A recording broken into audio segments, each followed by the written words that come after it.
Rebonjour pour la deuxième partie de la classification de polygones. Ici, encore une fois, nous avons à atteindre l'objectif de classer des polygones réguliers et irréguliers en fonction de propriétés, telles que le nombre de côtés, le nombre de sommets, la symétrie et le type de polygone, s'il est régulier ou irrégulier. Ici, aujourd'hui, qu'est-ce qu'on va faire? Nous allons aller un peu plus loin dans notre classification. Donc, nous allons prendre nos deux anneaux et nous allons les rapprocher assez pour faire un chevauchement. C'est-à-dire que nous obtenons un diagramme de veine, où est-ce qu'on a une troisième catégorie. C'est-à-dire qu'on a notre cerceau 1, qui est le bleu, notre cerceau jaune, qui est notre cerceau 2, et on a une troisième zone dans le milieu, où est-ce qu'on peut dire que c'est un mélange de nos deux cerceaux. Ici, nous sommes obligés d'arriver avec deux propriétés clairement différentes. Alors, lorsqu'on obtient nos propriétés qui sont nos petits papiers jaunes, soit le nombre de sommets, nombre de côtés, notre symétrie et nos types de polygones. Pour l'exercice qu'on va faire, nous allons prendre notre papier et nous allons faire notre papier de symétrie que nous allons nommer notre cerceau bleu, c'est-à-dire symétrique, et nous allons utiliser le papier, ici, type de polygone régulier ou irrégulier, que nous allons nommer le cerceau jaune, et nous allons aller un peu plus loin. Alors, c'est-à-dire, pour celui-ci, nous allons prendre type de polygone irrégulier, et pour la symétrie, nous allons placer symétrique.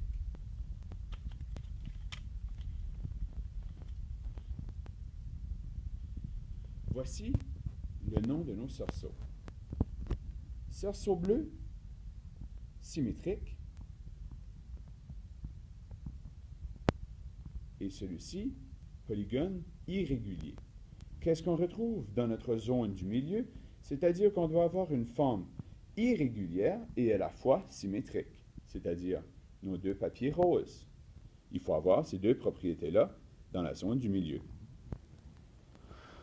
Allons voir pour étudier nos polygones maintenant.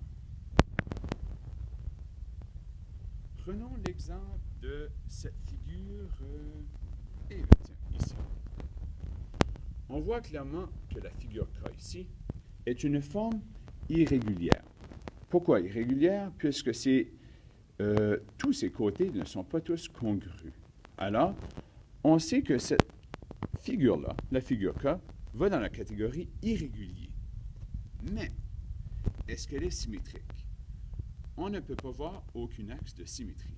Alors, c'est-à-dire qu'on va le laisser dans seulement le cerceau jaune. On va se rendre maintenant ici. On voit clairement que cette figure-là, la figure V, est une figure irrégulière. Mais on peut voir clairement que dans le milieu, on retrouve un axe de symétrie puisque les deux côtés seraient le même. Donc, puisque cette figure ici est une figure irrégulière, mais elle est également symétrique. Donc, nous allons le placer dans la zone du milieu. Une figure symétrique maintenant.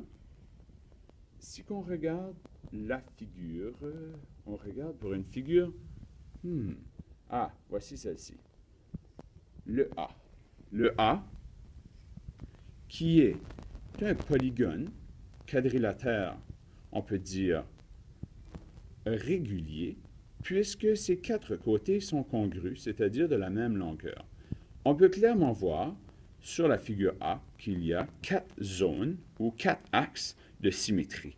Donc, celle-ci va se retrouver, la figure A, dans la zone symétrique. Puisqu'elle est une figure régulière, elle ne peut pas se retrouver dans le cerceau jaune. Voici